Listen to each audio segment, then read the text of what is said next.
할렐루야. 네. 오늘 차가 엄청 막혀가지고 제가 생각보다 너무 좀 늦게 도착했는데요.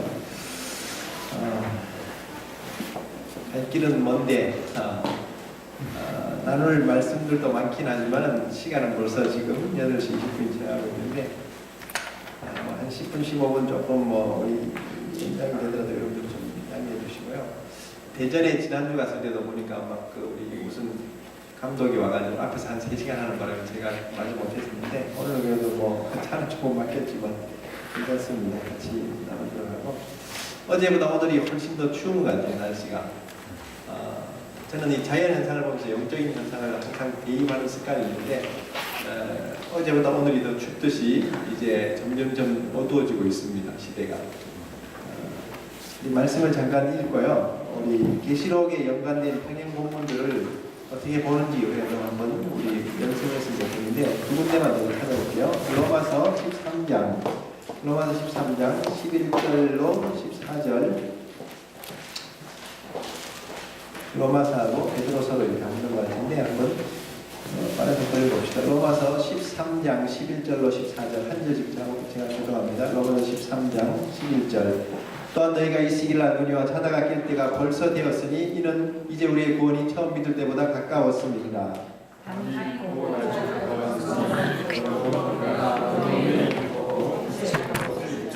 낮에와 같이 단정히 행하고 방탕하거나 술 취하지 말며 음란하거나 허세하지 말며 다투거나 시기하지 말고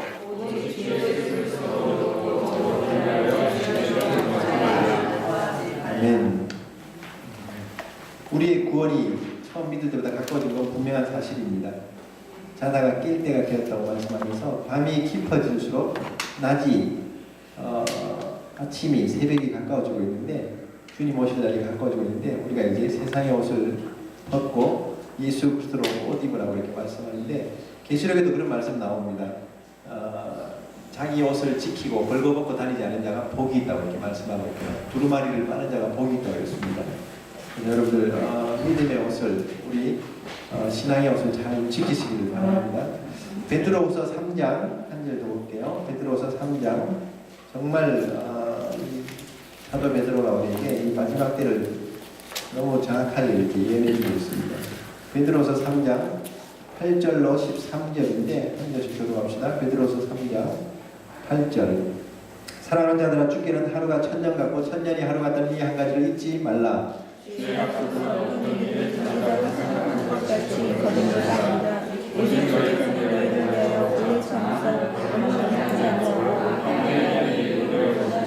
그러나 주의 날이 도둑같이 오리니 그날에는 하늘이 큰 소리로 떠나가고 물질이 뜨거운 불에 풀어지고 땅과 그 중에 있는 모든 일이 드러나리로다.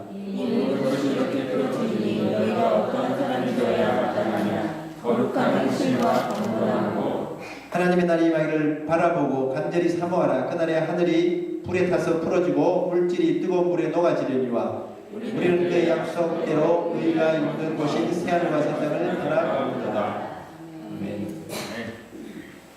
깨어있는 분들은 처음 하늘과 처음 땅 우리가 살고 이 곳을 바라보지 않습니다. 이제 곧 이 처음 하늘과 처음 땅은 사라집니다. 새하늘과 새 땅의 그 특징을 계시록 22장에 보면요, 거기는 어두운 것도 없고 어떤 근심도 고통도 아픈 것도 없고 다 없는데 또 없는 게 하나 있더라고. 보니까 바다가 어때요? 바다. 이 바다는 영적인 의미도 있어요. 짐승이 어디서 나오죠? 바다에서 나오죠. 바다. 그렇다고 우리가 보는 저런 바다를 말하는 건 아니지만 무적행이라는 그 원어의 의미는 깊은 시면이라 그래요. 깊은 바다 속에서 이 짐승이 이렇게 올라와가지고 적그리스도에게 합체해가지고 이것이 이제 역사하는 그런 짐승 통치 시대를 이제 악한 시대를 만들었는데 이 바다는 제가 볼 때는 새하늘과 새 땅이 없는데 새하늘과 새 땅 바깥에 어느 영역에 있는데 그게 지옥인 것 같아요. 제가 보니까 깊은 바다에 이 무적행이라는 곳에 다 가둬버리는 제가 지난 학기까지는 못 깨달았던 이 원리를 이번에 사실 좀 알았던 게 이 부분이에요. 지난 학기 제 책에는 새하늘과 새 땅에 하나님의 나라와 새 예루살렘 성의 그 하나님의 나라와 지옥이 새하늘과 새 땅의 그 구도에 같이 이렇게 들었다고 이런 설명을 뒤에 모반에 해놨는데 이 새하늘과 새 땅은 새롭게 창조하신 그 하나님의 나라고 하나님의 영역인데 거기에 지옥이 들어가는 것은 이게 안 맞는 것 같아요. 이치가 보니까. 그래서 이 바다가 없다는 것은 이 지옥은 새하늘과 새 땅에 우리가 바라보는 그 나라에 포함되지 않는 하나님이 제외시켜 놓은 영역. 그러니까 바깥에서 슬피 울며 이를 갈미 이스라엘 그 바깥이라는 의미로 또 이제 우리가 볼 수가 있는 거죠. 그래서 좀 이런 것을 하나하나씩 깨달을 때 저는 참 기뻐요. 무슨 뭐 우리 대학 학력고사에서 뭐 한 문제 맞추는 그런 기쁨하고는 다른데 여튼 그런 은혜들이 있습니다. 하나님이 얼마나 지금 이 마지막 때를 우리에게 지금 나타내주고 있는지 어저께 좀 나눈 것 조금 한번 우리 보면은 계시록 전체를 한번 우리가 이렇게 장별로 한번 요약을 했었는데 계시록은 크게 요한이 밤모섬에서 본 한상, 본 것, 과거 1장 내용입니다. 지금 있는 일, 7교회 2장 3장의 내용이라고 했죠. 소아시아 7교회는 우리 신앙의 클리닉이고 우리 목회, 교회의 클리닉이라고 했습니다. 그 교회의 신앙을 통해서 책망과 칭찬을 주시는 것이 내 신앙을 하나님이 점검하고 있는 바로미터가 되는 것이죠. 그래서 우리가 이 소아시아 7교회를 잘 공부할 필요가 있습니다.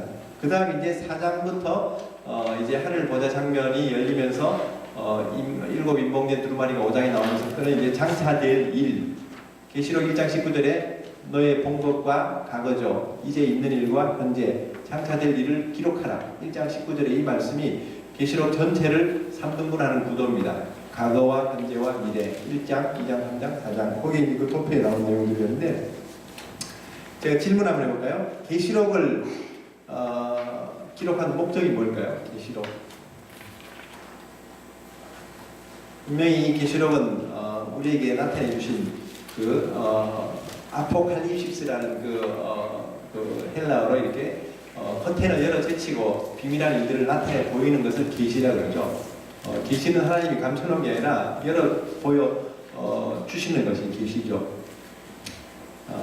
이 계시록을 통해서 하나님의 나라도 우리가 보는 그 창이 열리게 되고요. 계시록을 통해서 하나님의 나라의 결론이 어떻게 이루어지는지 알기 때문에 마귀도 이 계시록을 아마 아는지 몰라요. 그러니까 자꾸 저 이단들 들추겨가지고 헷갈리게 만들고 혼란을 주고 자기 때가 얼마 남지 못한 줄 알고 최후의 발악을 하는 시대를 지금 살고 있어요. 어떤 때는 주님 오신 시대를 사는 것도 감사하긴 하지만 마지막 마귀가 최후의 발악을 하는 시대를 살고 있으니까 우리가 지금 얼마나 살벌한 시대를 살고 있는지 점점점 어두워지고 점점점 이제 영적으로 추워질 거예요. 이제 점점점 핍박이 더해지지 덜하진 않습니다.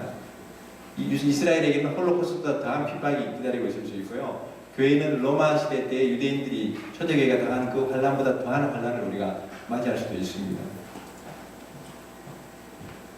계시록을 쓰는 목적은 여기 이 페이지에 4번에 나와 있죠. 첫 번째 목적은 하나님의 공의로운 심판. 따라합니다. 하나님의 공의로운 심판. 하나님의 공의로운 심판. 어떨 때는 참 이 불의한 세상, 참 이 세상 나라가 하나님의 나라를 마치 이렇게 이 교회를 멸시하고 마치 하박국 선지자가 이해가 안 됐던 그 복음들, 어떻게 저 이방 나라들이 이 바다의 어족과 같은 저런 어떤 먼 나라들이 이 하나님의 백성들을 저렇게 삼키고 있냐. 그 선지자도 이해가 안 되고 하나님 앞에 막 불평하고 막 그런 모습들. 그러나 반드시 결론에 가서는 하나님이 이 세상 나라 처음 하늘과 처음 땅 이 마귀와 이 더럽혀진 제약의 도성들을 여리고를 무너뜨리시지 완전히 무너뜨려 버리시고 새 하늘과 새 땅을 이루시는 그 결론이에요. 이게 그러니까 첫 번째 목적이 하나님의 공의로운 심판이 이 계시록의 등뼈 같은 그 3대 7중 재앙, 세 가지 인의 재앙, 나팔 재앙, 대접 재앙을 통해서 하나님이 반드시 하나님의 공의를 세우시는 그 역사를 보여주죠. 이 첫 번째 목적이고 두 번째는 성도를 정결케 하시는 겁니다. 이 환란을 통해서 거룩한 신부단장이라고도 표현할 수 있는데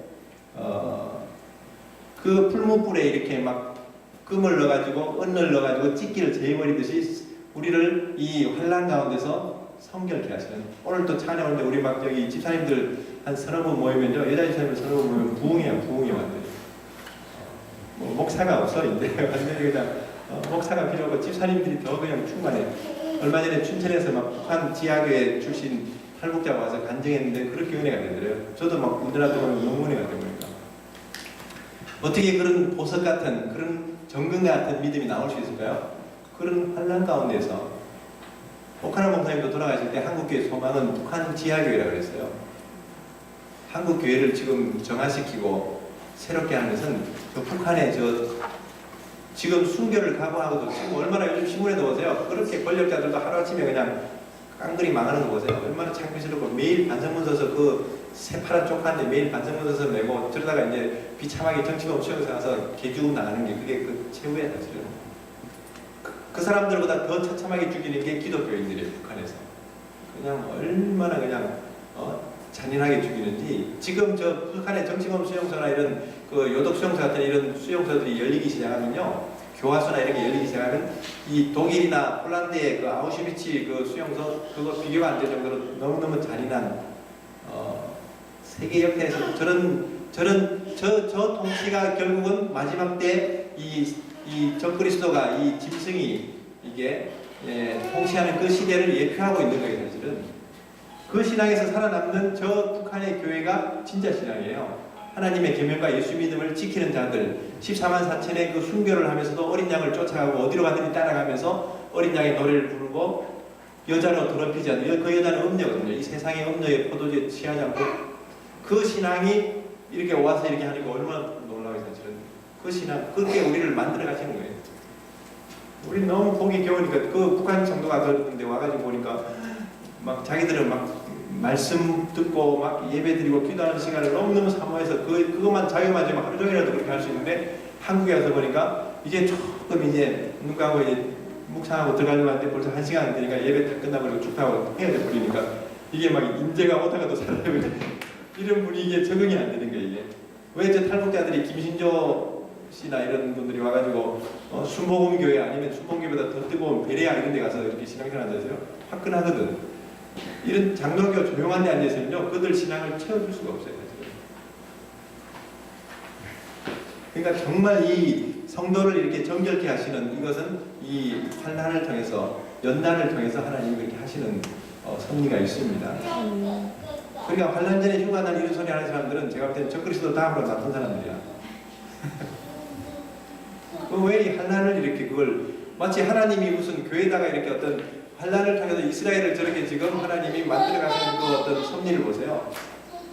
저 유대인들이 그 고통과 그 훈련을 통해서 세상을 지배하고 있잖아요. 저 소수도 안 되는 사람들이 모든 이 정치, 경제, 사회, 문화, 뭐 과학, 뭐 교육 모든 분야를 거의 뭐 섭렵하고 있잖아요. 미국을 쥐고 있는 것도 사실은 그 600만의 유대인들이 다 경제와 모든 걸 쥐고 있으니까 지금 함부로 못하는 거예요. 사실은.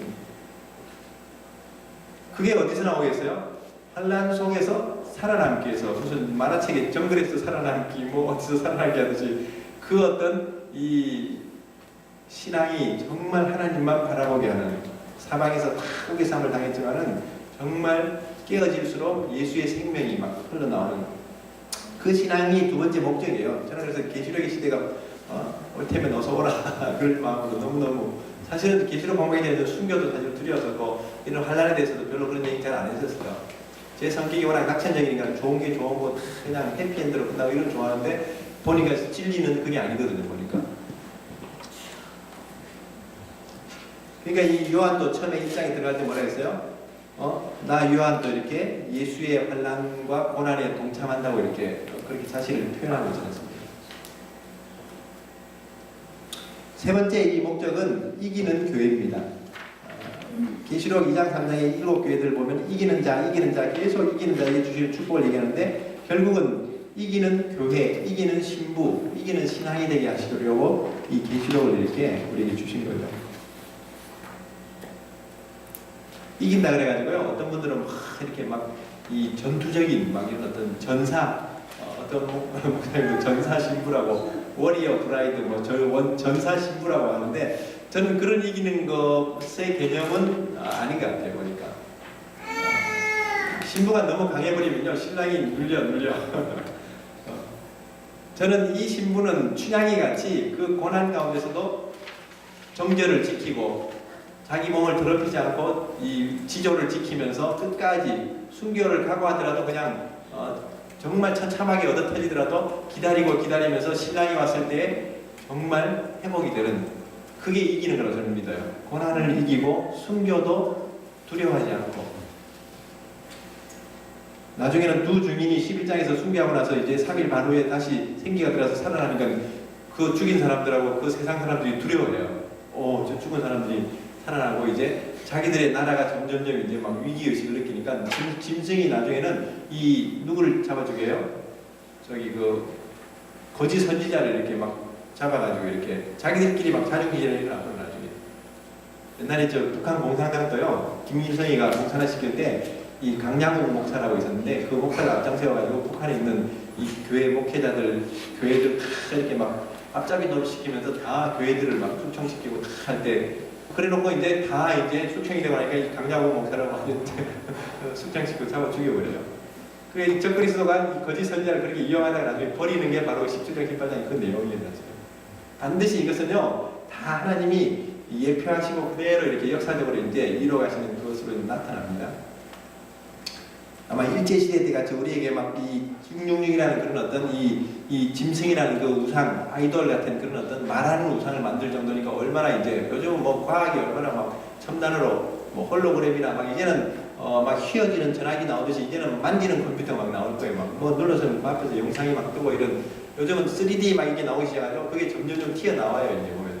그러다가 그 짐승이 그렇게 이제 움직이고 말하는 그런 이 아이돌을 우상을 만들어내면서 그걸 이제 경배하게 하고 그 결국은 뭐 신사참배 안 하면 다 이제 잡아가고 감옥에서 고문하고 하듯이 이제 그런 시대를 그 예상을 해야 되는데 그렇게 힌트를 주고 역사적으로도 하나님이 이렇게 예표를 주고 있는데도 잘 못 깨닫고 그냥 뭐 아니다고 부인하고 있어요 지금.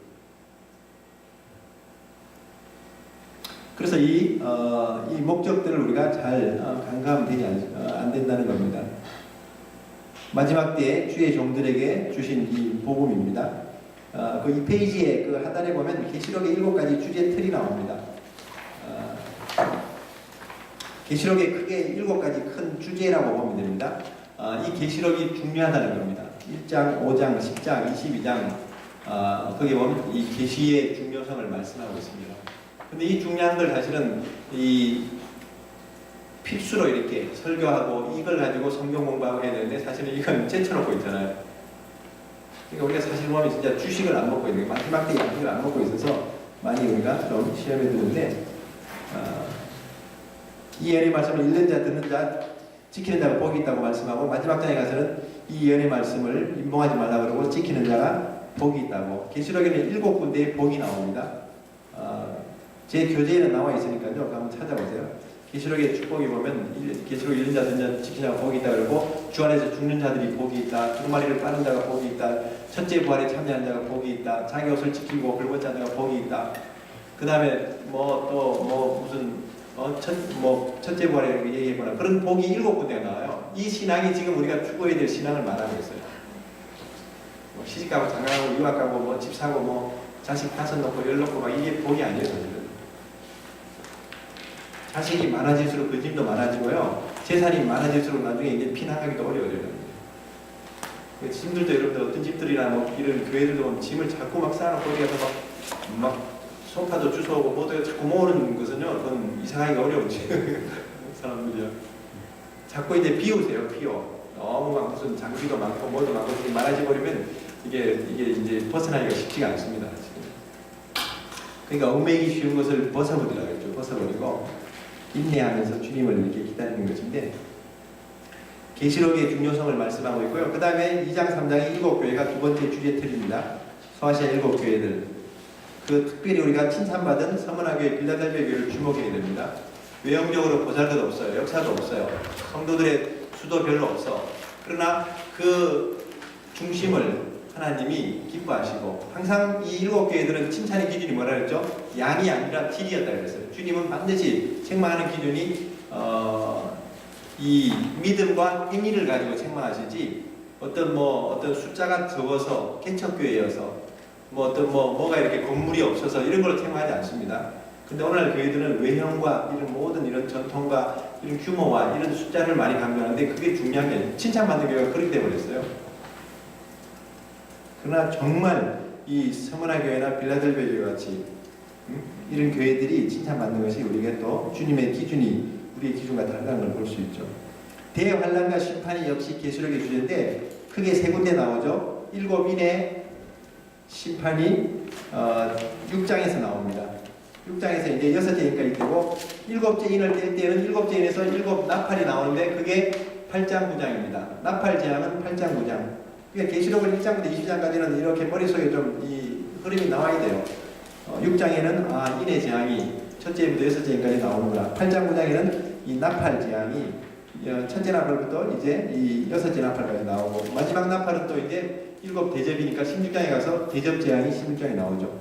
대환란과 심판입니다. 오늘 이제 이 내용을 이제 좀 우리가 구체적으로 보게 되고 그 다음에 마지막 때는 역시 주의 종들이 주목을 받습니다. 중요합니다.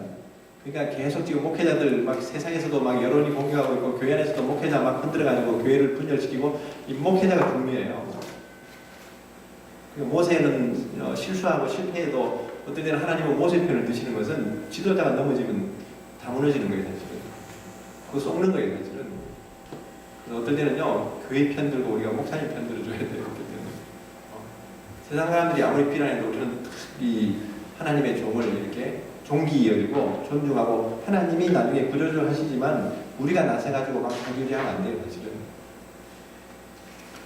그러나 이 마지막 때는 이런 요한과 같이 기도하는 가운데 하나님의 환상과 계시를 보고 마지막 때 양식을 나눠주는 마태복음 24장 9반에 나오는 신실한 종, 지혜로운 청지기같이 때를 따라서 양식을 나눠줄 줄 알아야 되는데 지금 마지막 때인데도 지금 아직도 지금 은혜의 복음을 나누고 있고 심판에 이르는 어떤 복음은 얘기하지 않고 있고 번영의 신학을 가르치고 있고 이 고난의 신학을 안 가르치고 있고 이런 시대가 되면 이건 잘못된 거예요. 때를 분별 못하는 거예요. 7장에 보면은 14만 4천 그런 종들입니다. 11장에 두 증인들 너무너무 귀한 말세의 증인들입니다. 14장에 나오는 어린 양과 순교자들 14만 4천의 이 시온산에 서 있는 이런 종들 어디로 가든지 쫓아가는 이 어린 양의 이 14만 4천의 이 신앙들 이걸 지금 마지막 때 종들이 주목해야 되죠. 그 다음에는 이제 이기는 주의 종들이 있는가 하면은 이 계시록에서 이스라엘을 봐야 되는데 대부분 계시록 해석하는 분들이 이스라엘을 못 봐요. 계시록에서 이스라엘이라는 키를 못 보니까 14만 4천 해석이 벗어나고 표적인 벗어납니다. 그래서 조금 이스라엘을 보는 이런 어떤 이 신학의 이런 어떤 이 흐름이 세대주의인데 세대주의 이 전천년설은 이스라엘은 인정해요. 구약에 나오는 이스라엘을 그대로 보고 지금도 회복할 것이라고 얘기하지만 그러나 교회는 휴거되고 이스라엘은 환란에 들어간다고 이렇게 보는 거예요. 그게 이제 조금 이제 이스라엘은 좀 더 이제 연단을 잡아 1900년 동안 연단 받아놓고 교회들은 이렇게 별로 이렇게 연단도 안 받아놓고 교회들은 이렇게 환란을 면하고 그냥 이스라엘만 들어간다는 게 이거 얼마나 유대인들은 기겁할 노릇이겠어요, 사실은. 그러니까 이 이스라엘을 보지 못하면 이 열쇠를 놓치는 겁니다. 그 다음에 이기는 교회가 되라고 말씀하고 있죠. 그래서 이 7장 9절부터 17장에 나오는 흰옷 입은 셀 수 없는 무리들 그 환란에서 나오는 성도들 이기는 성도들입니다. 그들이 또 어디서 나오냐면은 14장 15장에 가서도 보면은 그 불이 섞인 유리바다를 건너가지고 어린 양의 노래 모세의 노래를 부르는 그 하나님의 그 성도들 짐승의 수를 이긴 자들 환란의 바다를 건넌 그 성도들 말하는데 마치 출애굽할 때 홍해를 건넜을 때 기뻐가지고 막 구원의 노래를 부르고 모세의 노래를 부르던 그런 광경처럼 이 믿음의 강을 이 환란의 강을 건너가지고 승리한 노래 순교를 할지언정 신앙을 버리지 않는 이 신앙이 15장에서도 나오죠. 그게 7장부터 계속 나옵니다. 12장에 나오는 여인이 계속 용이 이 여인을 막 삼키고 막 죽이려고 얼마나 막 그런데 천사들이 막 독수리 날개어가지고 저 광야로 하나님의 그 은밀한 곳으로 보호하는 이런 장면들 이게 전부 다 이제 앞으로 이제 영적인 이 대결 구도가 나옵니다. 아주 파워 엔카운터라고 영적 대결이 치열해요 앞으로 이제. 그래서 이 이기는 교회 이스라엘 이 주제가 5번째 주제 틀입니다. 이런 주제를 알고 계시록을 보면요 조금 이렇게 이 포인트가 잡힌다는 겁니다. 6번째 주제는 역시 적그리스도와 거짓 선지자 바벨론의 멸망. 13장 두 짐승이 나오잖아요. 바다에서 나오는 짐승 또 땅에서 나오는 짐승. 이게 이제 여러 가지 의미가 있습니다. 제가 이제 본문을 안 들어가야 되면 그런데 두 가지 의미가 있더라고요. 바다 열방입니다. 열방 백성과 방언과 민족들 언어들이라고 이렇게 17장에 분명히 얘기해주고 있어요. 그러니까 이 바다에서 나온다는 것은 이 세상 나라에서 이제 이 짐승의 영이 임해가지고 완전히 이렇게 악한 마귀적인 통치를 하는 그런 이 절대적인 이 지도자가 하나 나오는데, 그게 이제 이 적그리스도인데, 바다에서 나오는데, 땅에서 나오는 것은 이제 거짓 선지자라고 했습니다. 근데 유대인들의 의식에는요, 이 바다는 이방이고 땅은 유대인이라고 해요. 그래서 먼 바다에 있는 무슨 나라들 뭐 이렇게 다 표현할 때 보면 다 이방 나라들은 먼 바다에서부터 온다고 표현하고 있고, 땅은 자기들이 중심이라 해서 이 유대인이 그런 그 개념을 가지고 있어요. 저는 그 힌트가 된다면은 혹시 이방인들 가운데 적그리스도가 나온다면 거짓 선지자들은 유대인들 가운데서 나올 수도 않겠는가. 이 바다와 땅의 개념으로 들어갈 때는 그 부분들은 여러분들 좀 한번 좀 이렇게 의문을 가지고 한번 연구를 해보세요. 적그리스도가 거짓 선지자. 바벨론의 멸망이 이제 예고되는 것이 17장이었다면 18장에서는 멸망이 이제 현실화된 그 사건들이 나오는데, 이게 7번째 삽경이라고 배웠죠. 그래서 여기 적그리스도가 거짓 선지자 바벨론 6번째 주제 틀이고요. 마지막 주제가 재림과 천년왕국 새하늘과 새 땅, 이제 천국이죠. 이 7번째 주제, 이런 큰 대주제가 7가지 주제 틀이 계시록 전체를 이렇게 구성을 하고 있습니다. 조금 더 이제 계시록 1장부터 22장까지 나오는 중에는 7이라는 숫자가 참 많이 나오죠. 7 교회, 2장 3장에서 7 교회가 나왔죠. 그 다음에 7 심판이 나오는데, 7 인의 심판, 7 나팔의 심판, 7 대접의 심판. 이게 3번에 걸쳐서 7 심판들이라 해서 3대 7중 재앙 이렇게도 표현하고요. 3중력 7심판 이렇게도 얘기하는데, 레위기 23장을 읽어보면 정확하게 하나님은 7배로 벌을 하신다고 했습니다. 여리고를 돌 때도 7바퀴 돌고 나팔 불 때 이제 이게 무너졌죠. 그 다음에 또 계시록에 삽경이 7군데 나옵니다. 삽경 7장 제1삽경 10장부터 14장까지 2, 3, 4, 5, 6 삽경이고, 마지막 삽경이 17장 18장이라고 그랬습니다. 이게 마지막 삽경 제7삽경. 삽경은 해설이라고 그러죠. 해설. 그래서 이 삽경을 잘 풀어가는 게 계시록 해석의 백미라고 볼 수 있어요. 이걸 해석을 두 증인, 11장에 나오는 두 증인, 세 번째 삽경을 두 증인을 두 사람으로 푸는 사람도 있고요. 두 증인을 구약 교회와 신약 교회를 이렇게 푸는 사람도 있고, 모세와 엘리야, 예수님과 바울 이렇게도 나가기도 하고. 여러분들은 어떻게 생각하세요? 11장에 이 난해한 그런 어떤 주제들을 풀어주는 게 이제 이 삽경인데, 힌트가 나오죠. 모세 같고 엘리야 같은 역사를 일으켜요. 보면은 바다가 피가 되게 한다든지 무슨 또 이렇게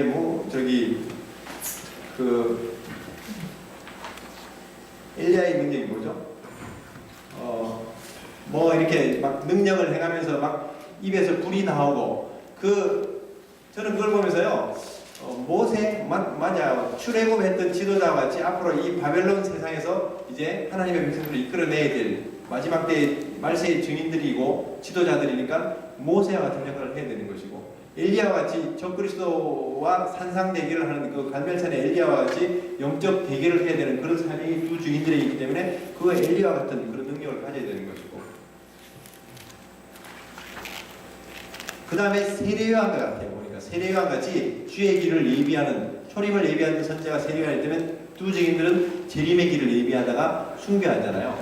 그러니까 세례요한과 같은, 지금 시대의 진짜 종들은요 그런 종들을 찾아야 돼요. 모세같이 출애굽하듯이 출바벨론의 지도자가 나와야 되고, 엘리야같이 영적인 세력들과 대결하는, 담대하게 하나님의 이름으로 담대하게 대결하는, 목숨을 걸고 그렇게 싸울 수 있는 이런 이 선지자들, 그 다음에 세례요한같이 순교를 각오하고 주의 길을 예비하면서 외치는 이런 종들, 그게 두 증인들을 함축해 놓은 표현인데, 그런데서 그 사람들이 다시 오는 의미가 아니라 그런 엘리야의 10년간 능력을 가진 그런 종들로 오는데, 계시록 7장에 나오는 14만 4천이라든지 또 이제 이방인 교회에 하나님이 감춰놓은 이런 숨은 7천원들 같은 이런 이 말세의 증인들을 이렇게 세우실 텐데 대부분은 제가 볼 때 이 두 증인들은 다 순교한다고 했기 때문에 얼마나 많이 순교했으면요 세상 나라들 모든 백성과 방언들 족속들 속에서 순교자들이 사흘 반 동안 계속 사람들이 목격한다고 그랬어요.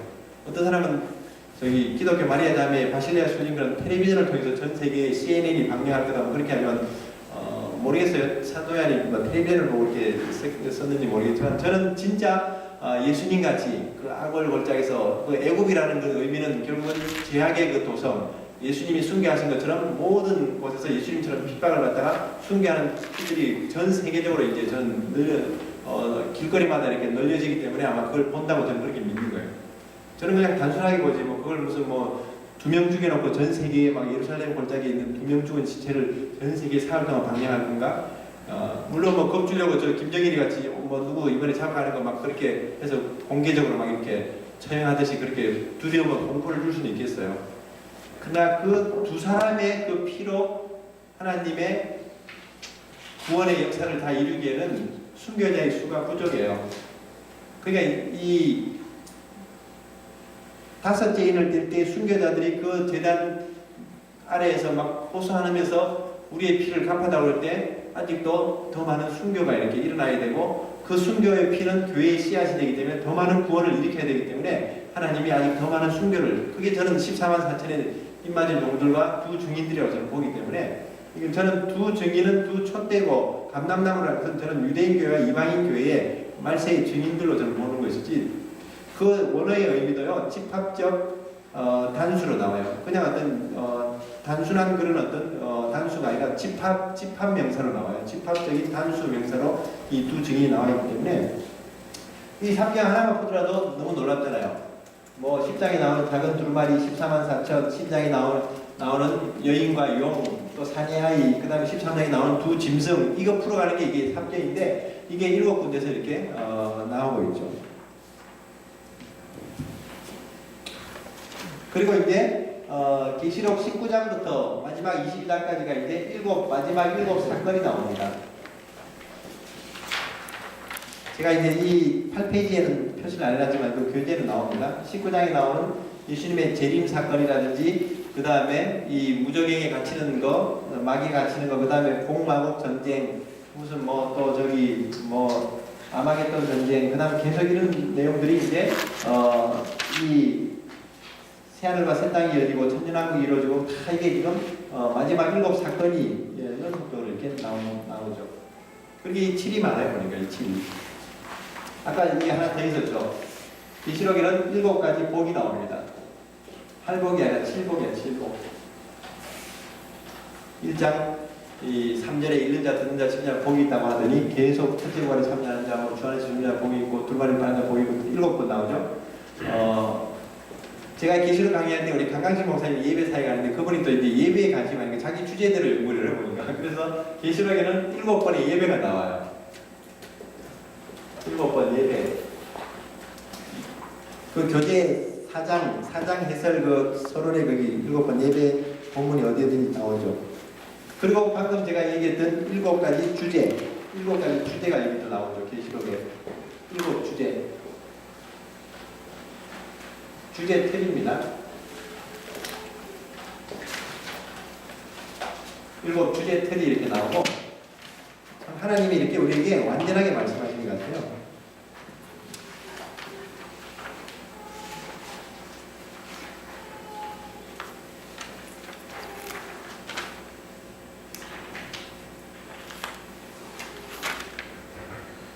제가 계시록 할 때 가끔씩 예화를 드는 그 새들이 있는데 아프리카에 가면은 그 비서새라는 그 새가 있는데 그 새는 평상시에는 정말 독수리같이 용감하다가 먹이를 얼마나 손살같이 이렇게 공격해가지고 이렇게 탁 낚아채면서 아주 그냥 비상하는데 근데 이 새가 이 약점이 뭐냐면 맹수들이 막 달려들면은 그 새가 그 자리에서 날지를 못하고 뺑뺑뺑 돌다가 그냥 이렇게 막 겁을 먹고 있다가 잡혀 먹는 새야.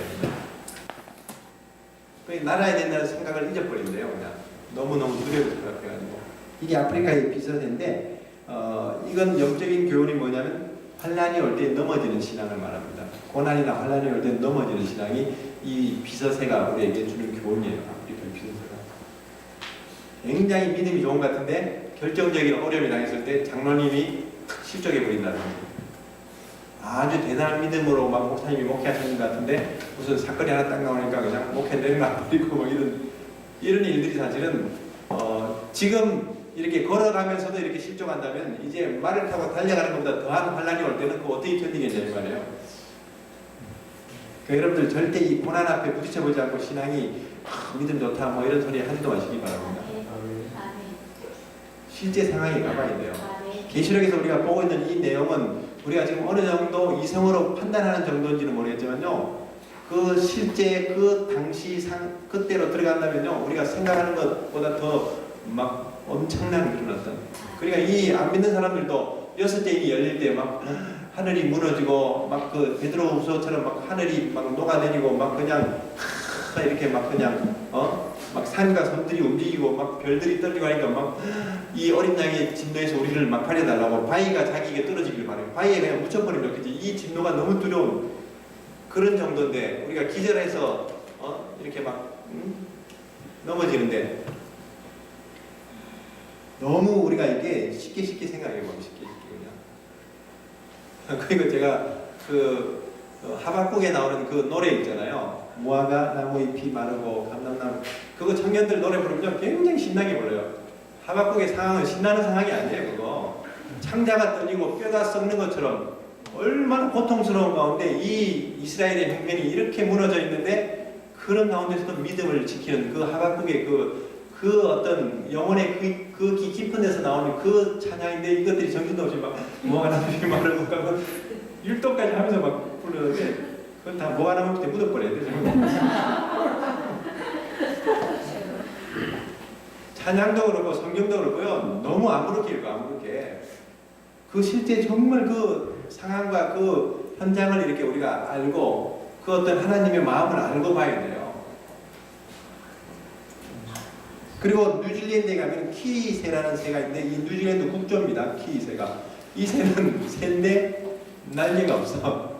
이게 조상들로부터 이렇게 물려받은 DNA가 이게 날지 못하는 DNA인지 왜냐하면 새들은 날아서 멀리 이동하는 것은요 추위를 피하거나 먹이를 구하기 위해서 움직이는데 뉴질랜드 자연환경이 너무 좋으니까 지천으로 이렇게 먹을 것이 있으니까 날지 않아도 쫄쫄쫄쫄쫄 기어다녀도 먹을 것이 있으니까 날 생각을 안 하다 보니까 날개가 태아돼가지고 나는 것을 이제 이미 의식도 없고 날지도 못하는 기능도 이제 없어져 버리고 그게 뉴질랜드 예쁘기는 얼마나 이렇게 무슨 새가 이렇게 아름답게 생겼는지 그러니까 겉만 멀쩡한 사람들이 그 신앙 좋은 거 아닙니다.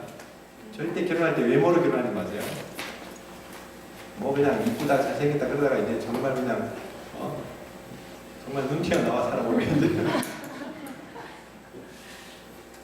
그래서 이 뉴질랜드의 이 키새가 주는 교훈이 뭐냐면 유혹에 넘어지는 겁니다.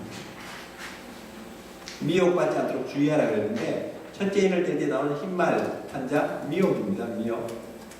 굉장히 그럴싸한 기독교들 많이 나옵니다.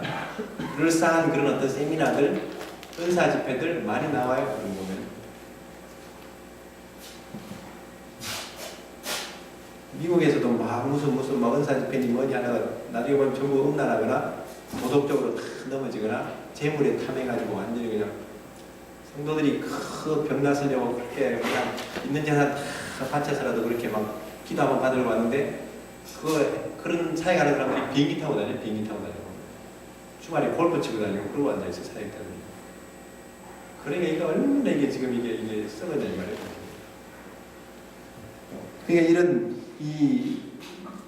그러니까 이 환란으로도 이렇게 넘어지긴 하지만요. 이 미혹으로도 넘어져요. 미혹으로. 너무 부유해지고 안일해지면요. 그냥 지금이 천년왕국이니까 주님이 안 오시면 좋겠다고 이렇게 생각하는 거예요. 그러나 우리가 가져야 될 신앙 그런 신앙이 아니라 독수리 같이 그 알바트로스라는 거대한 새가 그 날개를 가지고 펼치면서 얼마나 이렇게 멀리 이렇게 따라다니고 높이 비상합니까? 저는 그 두 날개가 마치 한쪽은 말씀이고 한쪽은 기도의 두 날개 같아요. 말씀과 기도의 날개를 펴고 새들이요, 여기서 태평양을 어떻게 걷는지 아세요? 날개새가 걷는 새들이 없어요. 날개가 펴가지고요, 바람을 탄대요. 그냥 바람을 타고 그냥 바람이 부는 대로 이렇게 몸을 맡기면서 기류를 타고 가는 거예요. 기류를 이제. 아니면 이거 펄떡거려가지고 이거 1km 가기도 쉽지도 않아요. 사실은. 무슨 얘기냐면요, 우리가 말씀의 길을 쫓아갈 줄 알아야 되고 성령의 기운을 탈 줄 알아야 돼요. 이스라엘 학교가 지금 모여야 되는 모일 줄 알아야 돼요. 사실은. 그리고 하나님이 지금 이스라엘 회복이라는 그런 어떤 마지막 때 이 과제를 주셔서는 그쪽에 집중을 할 줄 알아야 돼요. 괜히 막 이렇게 막 판단하고 이러면서 무슨 뭐 눈에 불을 켜고 이단을 그렇게 불을 켜고 찾아내지 무슨 이스라엘 사회하는 사람들을 막 어찌 하든지 막 이거 건져 찾으려고 막 불을 켜고 그러는데 정말 그런 사람들은 전부 다 내가 너무 험한 말이 나와서 이거 너무 험한데 그래서 우리가 정말 그 성령의 인도를 받는 이거 너무너무 중요합니다. 여러분들 절대 총회의 인도를 받고 무슨 교회 협회나 뭐 이런 거 쫓아가지 마세요. 그게 앞으로 나중에 다 우상에게 넘어지고요. 다 타협하고 넘어질 수 있어요. 그러니까 정말 말씀과 성령으로 이렇게 지금은 자다가 깰 때라 로마서 14장 말에 자다가 깰 때라 그러는데 정말 깨어 있어야 됩니다.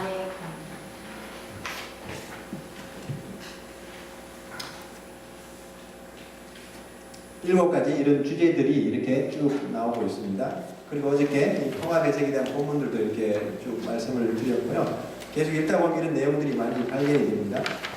오늘 이제 종말론에 대해서 조금 나눠드릴게요. 4페이지에 가면은 종말론이 여러 가지 분류가 나오는데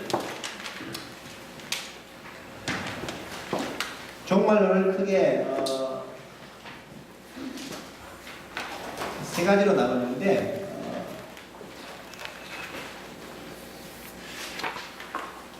후천년이 먼저가 아니고 후천년이 먼저 나오죠. 후천년. 그 다음에 후천년.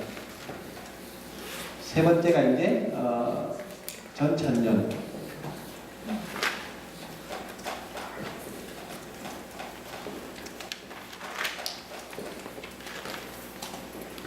이거 기준을 어떻게 잡느냐면요, 예수님의 재림을 기준으로 잡는 겁니다. 이 천년은 천년왕국을 말하는데 천년왕국 이후에 천년왕국이 먼저 일어나고 천년왕국 후에 예수님의 재림이 온다고 믿는 그 종말론이 후천년설입니다. 거기 설명해 놨잖아요. 그리스도의 천년왕국 이후에 예수님이 오신다. 이게 19세기까지 이 복음 전도자들과 이 신학계에 많은 영향을 미쳤는데, 왜냐하면 19세기가 성교 복음의 시대예요. 전 세계에, 우리나라도 19세기에 복음이 들어왔잖아요. 1884년에 공식으로 들어왔고 1832년인가 5년에 그 기출학부가 들어왔었고, 토마스도 이제 1850 몇 년도인가요? 60년도가 들어와서 순교하고 이제 다 19세기에 세계 성교가 거의 완성되는 시기로, 그래서 이들이 19세기에 복음의 이 땅끝까지 복음으로 이렇게 이제 점령하고 20세기는 의의 천년왕국 시대, 평화의 시대가 올 것을 예상을 하고 이 후천년설을 굉장히 지지했었어요. 20세기가 천년왕국이 되고 예수님이 이제 오실 거다. 근데 20세기가 시작되자마자 1905년도부터 러일 전쟁이 터지더니 막 2차 대전, 2차 대전 뭐 그 다음에 6.25 전쟁, 베트남 전쟁, 무슨 이스라엘 독립戦, 전부 전쟁, 평화의 시대가 아니라 전쟁의 시대로 가버리니까 이 이론이 이제 깨져 버렸어요. 이제. 거의 지금은 후천년설 주장하는 거 별로 없습니다. 사실은. 우리나라 사실 이렇게 처음에 기독교 선교사들이 들어올 때 이 20세기 초에 우리를 가르쳤던 이런 뭐 평양 신학교라든지 뭐 이런 어떤 믿음의 이런 사역자들이 이 전천년설을 가르쳐줬어요. 후천년설은 천년왕국 이후에 예수님의 재림이라면요, 이게 천년왕국이라고 생각해 보세요. 밀레니엄 천년왕국이고 여기가 이제 7년 환란. 예수님의 재림이 있고, 이 환란이 있고, 그 다음에 예수님의 재림, 환란 말에 예수님의 재림이 있고, 그 다음에 천년왕국이 이루어진다. 이게 역사적 전천년설입니다. 이 역사적 전천년설이 두 가지로 나눠진다고 여기 나와 있죠. 하나는 전천년설이 역사적 전천년설, 세대주의 전천년설. 세대주의 전천년설과 역사적 전천년설은 순서는 흐름은 똑같아요. 이 환란, 재림, 천연왕국 이렇게 나오는데 세대주의 전천년설은 환란 전에 이 환란이 오기 전에 교회는 휴거한다. 이게 세대주의 전천년설입니다. 여기서 휴거가 일어난다고 보는 거죠. 그러나 이제 이 역사적 전천년 환란을 통과하고 환란 마지막에 조금 하나님이 이제 그 날들을 감해 주심으로써 이제 예수님의 재림과 함께 휴거 사건이 일어난다고 보기 때문에 그 휴거의 시점에 따라서 이제 세대주의와 역사적 전천년설이 그렇게 나눠집니다. 그리고 교회는 휴거하고 이스라엘과 불신자들은 이 환란에 들어간다고 가르치고 있죠. 그렇게 해서 세대주의도 되지만 이 기독교 6천년 그 역사에서 이 아브라함, 아담 시대부터 해서 자꾸 이렇게 쪼개서 세대별로 이렇게 나눠요. 율법 시대, 뭐 은혜 시대, 뭐 무죄 시대, 양심 시대 이렇게 나누는 그 이제 세대주의의 그 논리들인데 여러분들이 좀 이제 종말론 공부할 때 세대주의가 뭔지 그 다음에 신사도운동이 뭔지 뭐 그런 거 신사도운동은 종말론에 들어가 보면 그 딱 영적인 노선이 나옵니다. 그러니까 이게 지금 성경적인 부흥운동인지 아니면 약간 저게 좀 그런 어떤 이 기독교 이런 어떤 이 이상적인 그런 어떤 이 부흥운동으로 이렇게 몰아가는 건지 잘 구분을 해야 되는 거죠. 세대주의와 역사적 전천년설로 이렇게 나눠집니다. 한국의 이 장로교 신학의 이 두 기둥이 박형용, 박윤선 박사님이었는데 다 그 제자들이에요. 지금 목사님이나 신학생들. 근데 그분들이 전천년설을 이렇게 가르쳤었어요. 근데 조금 더 머리 똑똑한 사람들이 미국으로 유럽으로 유학 갔다 오면서 무천년설이 되고 돌아오는 거예요. 이제 갈 때는 보따리를 역사적 전천년설을 쌓는데 돌아올 때는 보따리 풀고 오는 거예요. 신학교 들어갈 때 이 고3 때 이 뜨거운 아이들이 신학교 들어가서 차가워져서 나오잖아요. 신학교를 잘 가야 돼요. 그래서 한 사람 메시아닉 신학원이나 이런 학교를 다니는 건 정말 잘 가는 겁니다. 똑같은 학교여도 이렇게 무슨 신학 대학교보다는 이스라엘 사역 학교 이런 학교가 좋은 학교 같아요. 때를 어떻게 못하지 저는 광고를 해야 되니까. 근데 이 무천년설을 주장하는 것은 세대주의가 아니라 개혁주의. 오늘날 리폼드 이 신학에서 나오는 이 개혁주의 노선인데 문자적인 천년왕국은 없다고 믿는 그 무천년이야. 그래서 이 무가 없을 무자예요. 천년왕국이 없다고 믿는 상징 계시록에 나오는 천년왕국을 상징으로 보여요. 상징으로 그렇게 보면 쉬워져요. 계시록이 정확하게 이스라엘도 잡히지 않고 천년왕국이라는 그 실체도 잡히지 않고 그러니까 이걸 이 상징으로 풀다 보니까 그걸 없는 것으로 이렇게 상징적인 것이고 이스라엘도 이렇게 상징으로 보다 보니까 교회가 영적인 이스라엘이다 이렇게 대체 신학이 나오듯이 이 개혁주의 신학이 지금 시대를 천년왕국 시대라고 보는 거예요. 교회 시대를 지금 예수 그리스도 이름으로 우리가 정복하고 다스리는 시대, 천년왕국 시대로 이렇게 보는 게 이 무천년설입니다. 놀랍게도 이런 무천년설을 가르치는 학교들 보세요. 보통 이거 교재에 막 쓰지 말라고 저한테 막 말리는 분들도 있었는데 저는 아는 것을 발설하지 않고서는 견딜 수 없는 사람이에요. 예, 총신대학교, 장신대학교, 뭐 합동측, 통합측, 웨스트민스터, 칼빈 전부 다 여기에요. 우리가 지금 아는 신학교들, 교단들 다 여기 포함된다고 보면 돼요. 무천년. 한국 교계에 거의 뭐 그냥 아까 얘기했던 세대주의 전천년설 8년 전에 휴거한다는 이것은 순복음이나 친내교 거의 갑니다. 감리교 거의 다 이 세대주의에 들어가요. 간혹 이제 이런 이강복 목사님이나 이런 고신대학의 한정건 교수나 장신대학의 박수함 교수님 같은 이런 분들은 그래도 이 역사적 전천년설을 이렇게 지지하는 아주 소신이 분명한 그런 성경학자들이죠. 우리가 잘 아는 유명한 조나단 에드워드나 찰스 하지 이런 19세기 부흥사들이 수천년설을 가르쳤어요. 그러니까 아무리 영적이고 하나님의 사역자여도 종말론이 틀릴 수 있습니다. 종말론 다르다고 여러분들 친구관계도 끊어버리고 무슨 상정도 안 하고 그렇게 하지 마시고 종말론은 좀 다를 수는 있지만 그러나 깨어있는 신앙을 준비하려면 성경적인 종말론을 정리를 해야 됩니다. 이걸 잘 깨달아야 되는데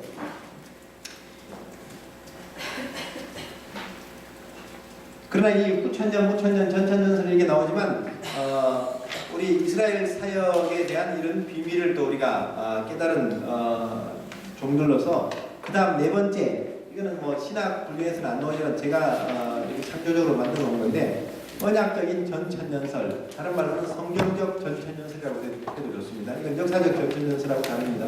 그러니까 전천년설을 이렇게 지향하는 것은 같지만은 세대주의냐 역사적이냐 이 언약적이냐 역사적 전천년설에 가깝지만은 5페이지죠.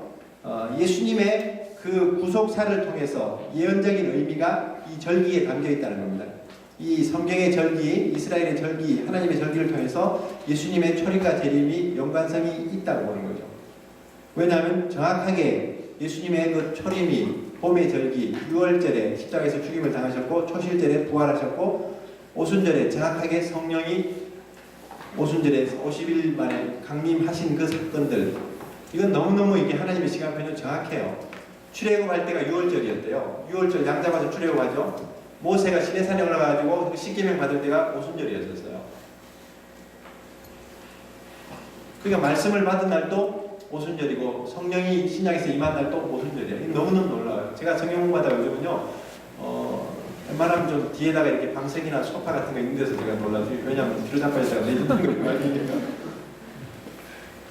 바벨탑이 무너질 때 창세기 11장에요. 이렇게 흩어질 때 보니까 사방으로 이게 언어가 혼잡해지면서 혀의 권세가 파멸되는 게 바벨탑 사건의 저주인데 흩어진 나라들 그 지도가 있어요. 그거하고 이 혀의 권세가 파멸되고 혀의 권세가 다시 회복된 게 오순절이었는데 사도행전에 회복되고 16개 나라의 이 국가 사람들이 예루살렘에 모여가지고 자기들 나라 방언을 듣잖아요. 그 모여진 나라들하고 이 흩어진 나라들 두 지도를 펴놨더니 같은 방향, 같은 지점이에요. 보니까 하나님이 흩으시는 것과 회복하시는 것이 너무 일치가 되고 유대인들을 흩으실까 해서 지금 이렇게 이스라엘을 회복하시는 역사가 있는 것처럼. 근데 놀랍게도 이 3500년 전의 그 6월절에 정확하게 예수님이 6월절에 어린 양으로 돌아가셨고요. 정확하게 초실절에 부활하시고 오순절에 정확하게 성령이 강림하시는 그 사건. 이게 일치가 돼요. 정말 이 이방교회들이 예수님을 믿고 섬기는데 지금 예수님도 6월절에 이렇게 또 뭐 초막절에 늘 이렇게 그 절기대를 이렇게 움직이시고 그 하나님의 이런 사역을 하셨는데 쓸데없이 그냥 무슨 뭐 추수감사절이니 무슨 저기 뭐 추수감사절 쓸데없지는 않지 감사절이니까 추수감사절이니 또 요즘 막 극동방송 이런 데 보면 막 무슨 저기 무슨 크리스마스 캐롤이 막 울려 퍼지고 오늘도 오다 보니까 총회 무슨 해관에 보니까 막 이렇게 전기세만 좀 보태줘도 개척교회가 한 10개를 살겠더라고요. 엄청난 건물에 막 그 추리를 해가지고 막 이렇게 시장을 하고 있는데 그 성탄절 그런 의미가 성경의 근거가 어디 있냐 이 말이에요. 물론 예수님이 탄생하신 건 맞지만 그날이 그날이라고 누가 이걸 역사적으로 고증을 할 수 있고 그걸 증명하냐 이거지. 그래서 이런 6월절이나 이 오순절이나 이 초막절 같은 예수님의 초림이 그대로 이 구속에 이르렀던 이 시간표가 이 절기를 통해서 완성이 됐다면요. 예수님의 재림도 계시록에 예수님이 언제 온다고 그랬죠? 마지막 나팔에 나팔절에 이스라엘을 이제 그 나팔절 5일이 지나면 속죄일이잖아요. 그 속죄일에 이스라엘 백성들이 통곡하는 게 스가랴서에 예언되어 있잖아요. 죄를 씻는 더러운 샘이 심장에서 터져 나오면서 그 에스겔서는 새 영과 새 마음을 부어주시고 완전히 이제 이 장자가 죽은 것처럼 그들이 찌른 바 그를 바라보면서 요한복음 1장 계시록 1장도 그렇고 통곡하면서 회개하는 그 대속죄 민족적인 회개의 날이 오고 그리고 이제 안식 그 영원한 안식으로 들어가는 이 초막절 천년왕국이에요. 그게 천년왕국. 그러니까 이런 이 하나님의 시간표대로 하나님의 구속사가 완성된다는 것을 우리는 믿기 때문에 이스라엘에 대한 비밀이나 이 절기에 대한 이런 이 토라에 대한 이런 정확한 이런 이해가 없으면요 이거 이 역사적 전천년설에서 더 나가지 못합니다. 신학교 어떤 계시록 가르치는 강사들 역사적 전천년설, 세대주의 전천년설 그 부류에 머물고 있거나 아니면 무천년으로 가거나 이 정도지 이 언약적인 전천년설, 이 성경적인 이 절기를 통해서 예수님의 초림과 재림이 완성된다는 이 하나님의 이 시간표 이거 얘기 안 합니다. 제가 그래서 이 절기를 조금 설명해 놨잖아요. 그 밑에 중간에 한번 읽어볼게요. 절기는 단순한 이스라엘의 풍습이 아니다. 절기 속에는 예수 그리스도의 일생에 대한 예언적 의미가 담겨 있으며 5페이지입니다. 그 예언은 예수 그리스도를 통해서 정확히 성취되었다. 이 절기를 통해 정확하게 성취된 하나님의 말씀의 신비를 깨달을 수 있다. 레위기 23장은 가나안 땅에서 매년 7절기를 지키라고 그랬고 이 절기는 장래일의 그림자이지만 그리스도는 그 몸의 실체이고 절기가 자체가 그게 사실은 그 목적이 아니라 이 절기는 다 예수와 예수님을 지향하는 거예요. 전부 다.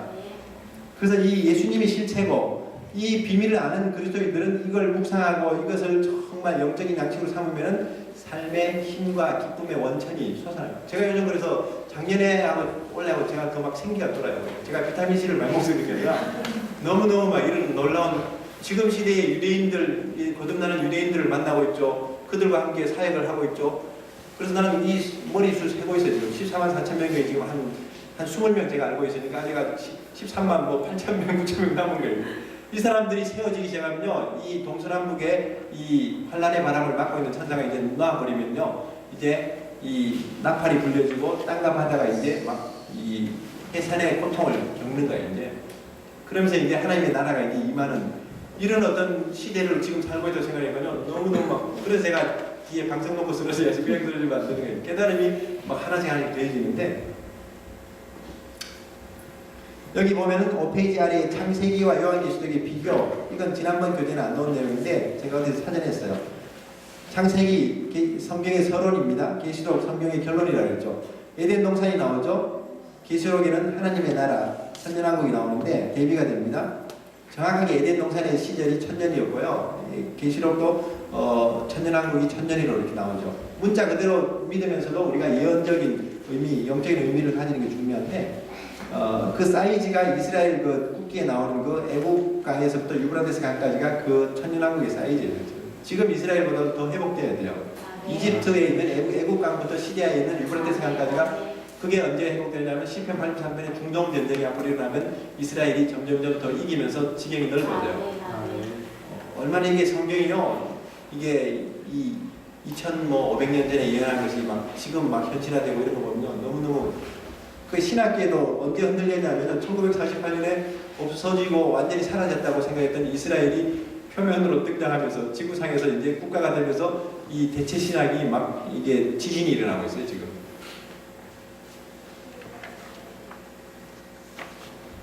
그래서 지금 에덴 동산 처음 하늘과 처음 땅이 새 하늘과 새 땅으로 대비가 되죠. 생명나무를 금지시켰는데 에덴 동산에 타락하고 나서 근데 생명나무가 허락되죠 22장에서. 그 다음에 죄와 슬픔과 고통의 시작이 창세기 3장이었다면 죄와 슬픔과 고통이 없는 새하늘과 새 땅 21장이 나오죠. 그 다음에 첫 아담의 통치, 계시록은 둘째 아담의 통치. 예수님이 오셔가지고 공생애인데 가장 먼저 하신 사역이 가나 어린 잔치가 아니라 그랬습니다. 그건 엄마가 또 씌워가지고 그냥 마지못해가지고 들어준 거고, 자의적으로 스스로 정말 이렇게 시작한 사역은 성전 정화 작업이었어요. 성전을 갖다 엎어버렸는데 이 계시록의 환란이 그거예요. 둘째 아담으로 오시는 분이 다스릴 그 나라를 이루시기 위해서 이 죄와 타락한 이 땅을 거룩한 정화 작업을 하는, 성전을 정하셨던 공생애처럼 예수님이 재림하실 때도 이 세상을, 죄악의 땅을 바꾸시는 거예요. 리모델링이 아니라 완전히 재건축을 하는 거예요. 완전히 변화시키는 새하늘과 새 땅으로. 이게 지금 둘째 아담의 통치로 하고요. 창세기 11장에도 바벨탑이 나오더니 계시록 18장에도 바벨론이 멸망하는. 그러니까 우리가 주목할 것은 로마가 아니에요. 어떤 사람은 뭐 이 짐승이 막 7머리 10뿔이라 그랬고 7머리를 로마에 있는 7산이라고 막 얘기하면서 분명히 저 로마 교황청이 7산이 있는 그 지역의 가운데 로마 그 교황청 그게 있으니까 이 로마 교황이 저 그리스도다 막 그렇게 막 추측하고 완전 소설들을 써보니까 그 7산하고 그 개념이 안 돼요. 저는 로마보다 바벨론을 주목해야 돼요. 지금 유럽연합이나 모든 나라들 보면 이 무너진 바벨탑의 형상을 가지고 그 유럽연합 건물이 세워지고 있고 그 비스트라는 그 짐승 컴퓨터 시스템이 전 세계를 지금 이렇게 막 제어하려고 지금 그렇게 준비가 되고 있죠. 그 비스트라는 그 BEAST인가요? 맞나요? 방송팀장님? 그 단어 하나하나가요 풀어가지고 쓰는 또 그 연결되는 그게 있어요. 저 여기 교재는 안 됐지만은 그거 풀어서 썼더니 모든 사람들에게 칩을 심어가지고 통제하겠다는 그 단어의 그 연결되는 그거예요 사실은. 궁금한 분들은 제가 여기 적어놓은 거 있으니까 한번 보세요. 그러니까 완전히 이제 이 바벨탑으로 시작했고 바벨탑으로 이제 무너지는 이 사건들인데, 그리고 또 창세기 3장 3절에서 사단이 하나님의 말씀을 가감하는데 22장에서 계시록에서 뭐랬죠? 말씀을 더하거나 빼면 저주를 받는다고 했어요. 그 다음에 만물의 시작이 창세기였다면 만물의 종말이 계시록이죠. 이렇게만 비교해도요 너무너무 성경이 참 이렇게 새로운 어떤 이 깨달음을 우리에게 많이 주고 있습니다. 지금 시간이 거의 뭐 한 10분 정도 남았는데 이것만 좀 정리를 했으면 좋겠네요. 자, 6페이지 오늘 심판 구조를 좀 보십시다. 제가 분명히 2시간 가까이 계시력이 안 되기 때문에 이 교재를 구입해서 인터넷으로 강의를 들어가라 그랬었고요. 그리고 길을 열어준다 그랬습니다. 계시록을 읽어도 깨달아지고 또 전체적인 이런 이 일곱 교회나 삼경이나 이런 재앙들 이런 구조만 알면요. 계시록 제가 중고등학교 때나 청년 때 누가 우리 교회 전도사님이나 이런 강사님 같은 분들이 이렇게 시원시원하게 쉽게 가르쳐주면 정말 귀하게 쓰임받은 종이 됐을 텐데. 지금도 귀합니다. 우리 책임사님이 정말 마음이 맑으셔서 이렇게 보시는 거지. 영이 맑아서. 자, 이 마지막 한 일에 어떤 분이 저한테 얘기하더라고요. 지금 몇째 인의 심판이 들어갔느냐, 아니면 심판이 이미 진행됐느냐, 아니면 아직 진행이 안 되냐 그런 질문을 하는데 분명히 제가 그 마지막 페이지에 나오는 8페이지에 나오는 70일에 대한 다니엘서와 요한계시를 비교할 때 마지막 한 일회의 재앙이라고 했습니다. 그럼 아직 마지막 7년 환란은 오지 않은 거죠, 사실은. 근데 어떤 단체에서는 뭐 5째 나팔이 지금 불려지고 있다고 막 얘기하고 있고 무슨 몇째 인이 지금 뭐 열렸다 이렇게 얘기하고 여기 나오는 붉은 말을 공산주의로 또 무슨 흰말 판자를 로마 교황으로 막 이렇게 자꾸 대입을 하는데 플러스 마이너스의 저주에 안 들어가려면 여러분들 너무 그냥 이렇게 역사적으로 자꾸 대입을 시키지 마세요. 아무튼 나타나오면 그놈이 적그리스도구나 분명히 깨달으려고 오는 거예요. 아주 똑똑한 놈이 하나 나타나고 정말 그냥 지구상에서 보도 듣도 못한 정말 그냥 악한 짐승의 그 영이 막 임한다 그랬죠. 그래가지고 통치하는 히틀러보다도 더한 김일성보다도 더한 그런 통치자, 아주 그런 이 통치자를 통해서 완전히 이제 막 칼에 죽임을 당하고 완전히 이제 저 김정은이는 저거는 샘플도 안 돼요, 사실 저런 정도는. 근데 이런 그런 시대는 아직 마지막 일회에 하나님의 이 심판이기 때문에 마지막 한 일회가 아니기 때문에 아직은 그 진행된다고 역사적으로 해석하는 것은 그 오류입니다, 사실은. 자, 7인의 심판, 아까 6장이 나온다 그랬죠? 그 다음에 7 나팔의 심판, 8장 9장이 나오죠? 여기 중간에 나오죠? 여러분들의 이해를 돕기 위해서 제가 막 이 이미지도 갖다 넣어놨잖아요. 이 두루마리, 그 다음에 나팔. 이게 그런 나팔은 아닌지 모르겠지만 그냥 우리 조금이라도 이게 좀 이 화면을 봐야지 깨달아집니다. 대접, 이거 무슨 밥그릇 같은 거 하나 갖다 놨는데 이런 재앙들 보면은 이 7 나팔, 7 대접 재앙은 16장에서 이제 쏟아지는데 7째 인에서 7 나팔이 나오고 7번째 나팔에서 7 대접이 나오기 때문에요. 결국은 6째 인까지 열리면 거의 이제 결론으로 가는 거예요. 마지막 인에서 나팔과 대접이 다 나오는 거예요. 지금. 이게 해산하는 진통이라고 그랬습니다. 재난의 시작이라 마태복음 24장의 그 표현들은요. 재난이 이 버스 팽이라 그래가지고요. 진통이라는 의미예요. 해산의 진통인데 진통을 우리가 보면 점점점 빨라지고 통증이 더해지면서 급속도로 진행되죠. 이 심판이 그런 거예요, 사실은. 그러니까 영어 성경이 그렇게 표현을 잘 해주고 있어요, 지금.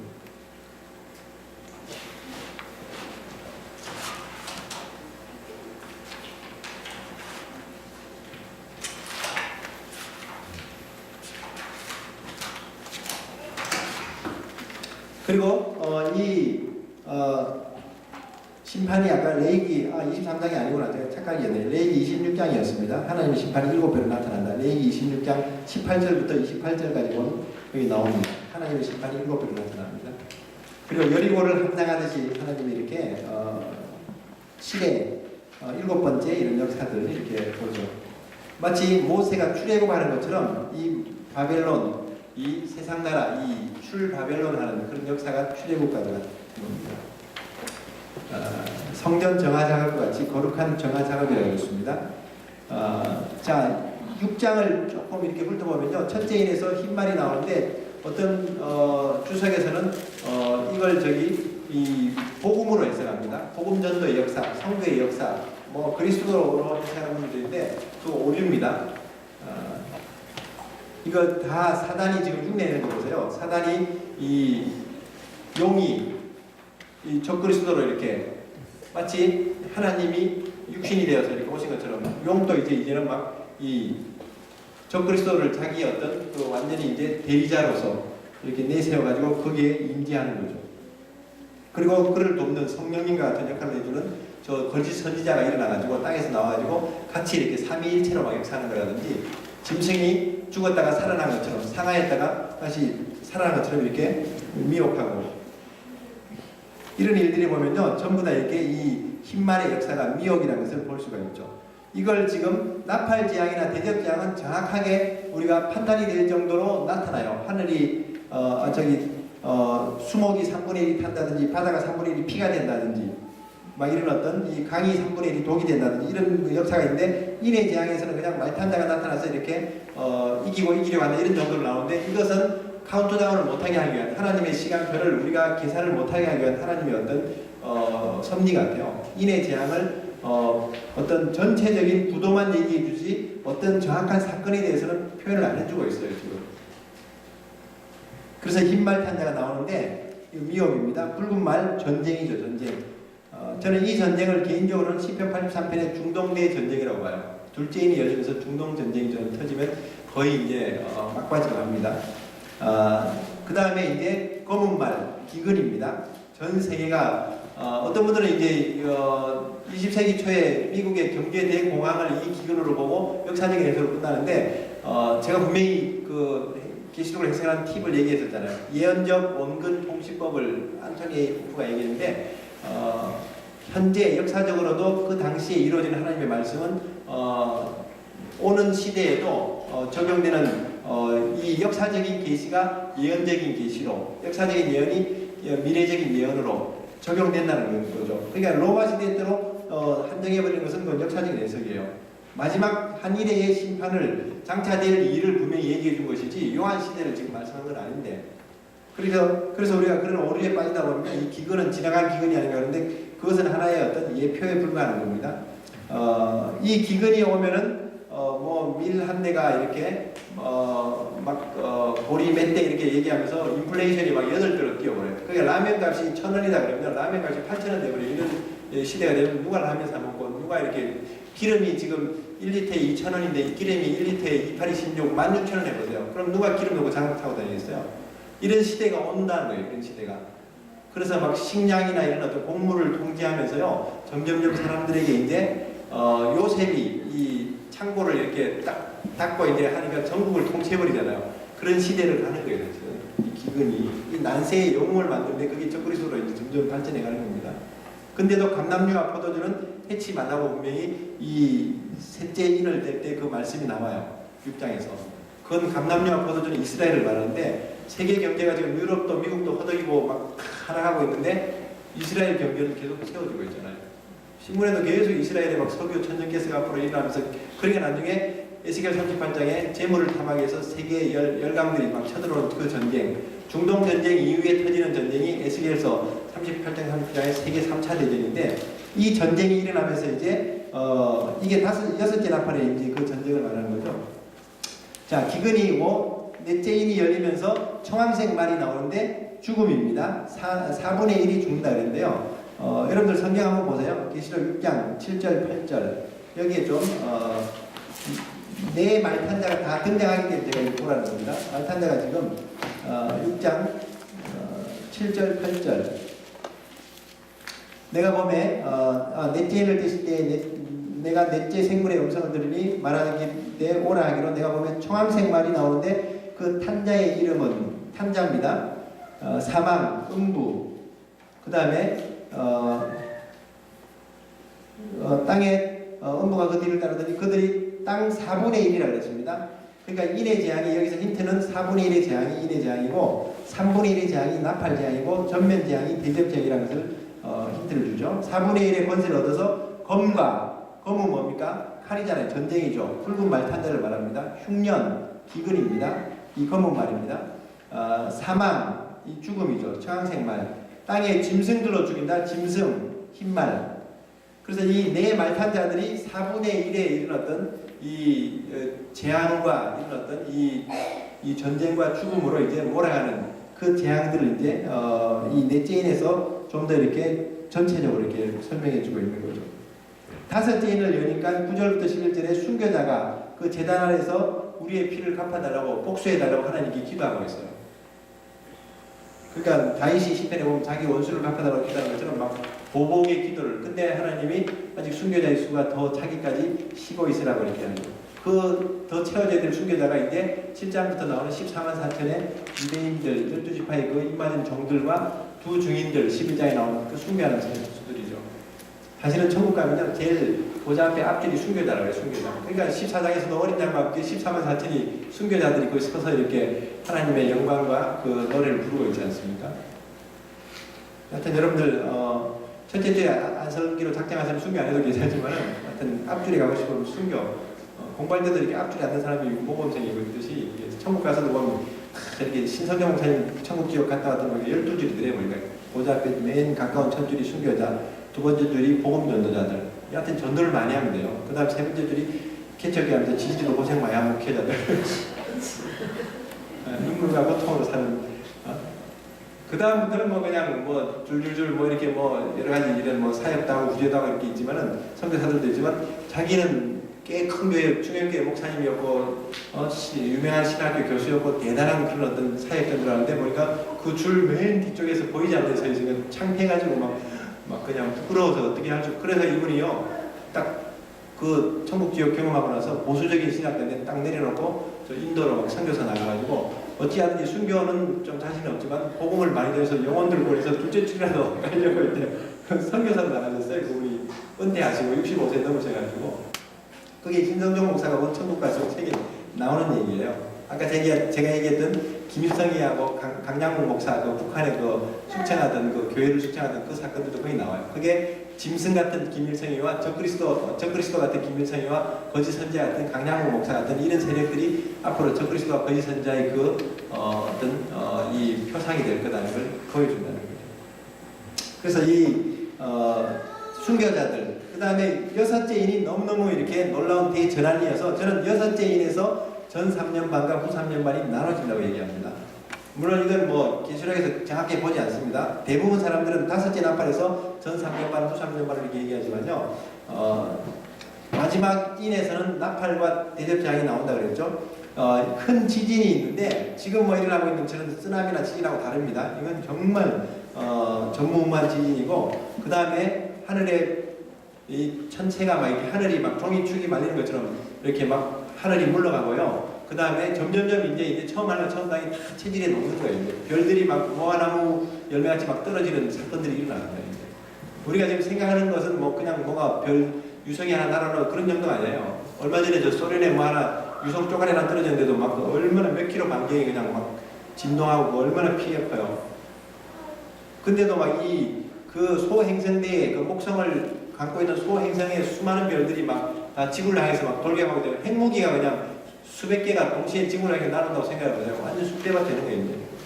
그리고 산과 섬들이 막 움직여지면서 완전히 이게 막 이 온돌에 빠지니까 이 땅에 있는 자들이 바위가 자기 위에 덮어갖고 저 어린 양의 진노와 하나님의 진노에서 우리를 가리어달라고 막 그렇게 고백하는 그런 상황이 여섯째 인입니다. 그럴 때 여러분들 요즘 나오는 딥 임팩트라든지 막 여러 가지 이런 재난 영화들 보세요. 세계 정부가 전 세계의 계엄령을 선포하고 독재자가 이제 통제하기 시작하죠. 저는 이때 이제 적그리스도가 출현하는 그 타이밍이라고 저는 봐요. 그다가 이제 막간 장면 7장에 나오면서 14만 4천이 준비되고 나서 나팔 재앙이 시작되는 그 흐름이 쭉 이렇게 연결되죠. 3분의 1의 재앙이 시작됩니다. 피성기 누박이 땅에 떨어져서 산과 이 모든 나무들을 이렇게 이 3분의 1을 태웁니다. 말할 수 없는 이런 어떤 재난이 와요. 이 산소의 결핍증으로 얼마나 많은 호흡장애와 모든 이런 이 피해들이 올 걸 생각하면요. 바다도 3분의 1이 피가 되고 이러면요. 일본도 앞바다 조금 그 원자력 그거 조금 오염된 거 전 세계가 막 지금 한국도 그렇고 생선 가게들 다 문 닫고 있잖아요 지금. 근데 3분의 1이 저렇게 바다가 재앙이 온다면요. 그 종사자들뿐 아니라 그걸로 말미암은 영향력과 피해는 말로 할 수 없고요. 그리고 이 강이 물의 근원이 이렇게 독이 됩니다. 그러니까 재앙의 순서가요. 나팔 재앙과 대접 재앙이 같다 그랬죠. 땅과 바다와 물의 근원과 그 다음에 천체 같은 흐름이에요. 그러니까 한마디로 하나님이 점점점 증가시키고 있어요. 점점점 강하게, 점점점 빠르게 계속 지금 이 압박하고 있는 거예요. 교회는 깨우시고 있고 이 세상을 향해서는 하나님의 그 심판 앞에 무릎을 꿇게 하는 거예요. 나중에 다 하늘에 있는 것과 땅에 있는 것들이 다 무릎을 꿇는다 그랬어요. 그러니까 이제 다 꿇을 수밖에 없어요. 이제. 하나님이 전부 다 이제 이렇게 이제 항복시키는 건데 해와 달과 3분의 1이 막 타격을 받아가지고 막 달이 핏빛같이 되고 해가 막 이 타격을 받아서 해가 막 깨져서 어두워지고 이런 사건들이 올 때 얼마나 여기 아마 불을 한 3분의 1만 꺼졌다 그래도 얼마나 한쪽이 어둡겠어요.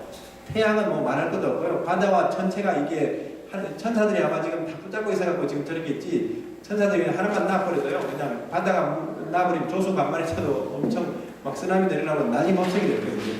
이런 이 재앙들이 이제 일어납니다.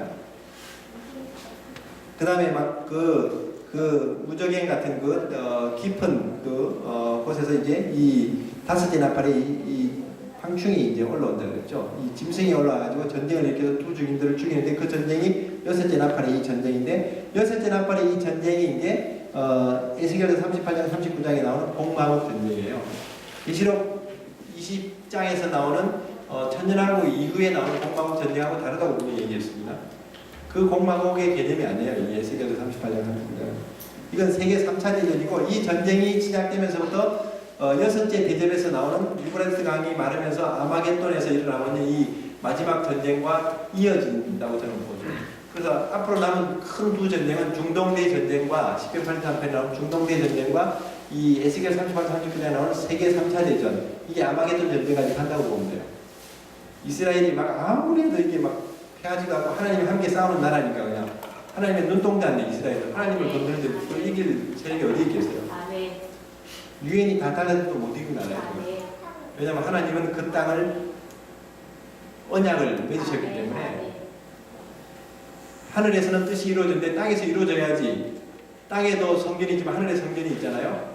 하나님의 형상대로 사람이 지어졌고 하나님의 증거 장막계가 열리고 땅에서도 이제 이 장막계 지금은 안 보여. 제3성전 아무리 영화 나와도 밖에 못 찾아요. 하나님이 딱 여는 시간표가 있어요. 이게 다 이제 하늘과 땅이 그리스도 안에서 에베소 1장의 예언대로 하나가 되는 통일되는 그때가 오는데 그게 예수님의 재림이고 그게 천년왕국이 이제 출발하는 건데요. 어떤 사람은 다니엘서에는 1290일 뭐 그런데 계시록은 1260일 30일이 뭐냐 또 1331일 그러면서 뭐 차이가 뭐 45일이다 뭐 이런 식으로 얘기하지만 너무 그런 거 막 수학도 못하면서 그런 계산 너무 하지 마시고 1260일로 하나님이 그 날들을 1290일에서 날들을 감해 주셔서 우리를 살릴 수도 있고요. 1260일에 예수님이 천년왕국을 시작하는데 보통 정부가 이렇게 정권이 바뀌면 인수위원회가 있잖아요. 그 하나님이 그 오바농사님 그러더라고. 그 이스라엘 백성들이 이렇게 장자가 죽거나 어떤 슬픔이 있을 때 30일 동안 복을 한다 그러더라고. 그러니까 그런 슬픔의 날들을 이렇게 가지거나 천년왕국을 위해서 이제 수습하는 그런 어떤 30일, 45일 그런 어떤 일정한 하나님의 시간표가 있다고 보면 되지 뭐 굳이 이거 뭐 왜 안 맞냐 이거 따지고 그거 따지고 있다가 나중에 막 나팔 불고 막 대접이 쏟아졌는데 그거 머물러 있다가 봉변 뒤집어 쓰고 있는 거예요. 여러분들 너무 그렇게 꼼꼼하게 공부하지 마시고 저처럼 대강 담대하게 그냥 그러느니 하고 그냥 넘어가면 되지. 그래서 이런 이 재앙들이 이제 이 마지막 이 여섯째 나팔에서 결박된 유브라데스 강에 결박된 천사들이 나오는데 이게 유다서 1장에도 나오고요. 베드로서에도 나오는데 마지막 심판의 때를 위해서 이런 어떤 전쟁하는 그런 어떤 이 사단의 아까 보통 우리가 이렇게 다니고 감옥에 있는 사람들은 좀 흉악범들이 많잖아요. 하나님도 천사들이 탈환할 때 흉악한 것들을 먼저 좀 잡아서 저기 무저에게 갖다 놓은 것들이 있어. 저것들이 심판의 때 이제 다 기어 올라와가지고 하나님이 이제 불바다를 만들어갖고 이제 좀 이렇게 이렇게 좀 뭐랄까요? 좀 거슬려가지고 좀 구워가지고 저로 보내는 거예요 이제. 그래서 이 무적행에서 이제 올라오는 심판의 때로서 결박된 천사가 유다서 1장 6절에 나오는데 그것들이 이제 여기 올라와요. 이게 전쟁을 위한 용병들 같이 이게 3분의 1을 죽이는 전쟁을 하게 됩니다. 이것들이 아마 핵무기를 터뜨릴지 뭘 할지 모르겠지만 하여튼 이 놀라운 그런 어떤 이 전쟁을 통해서 이제 많은 이 상상을 하는데 이게 이제 공망국 전쟁으로 이제 나타납니다.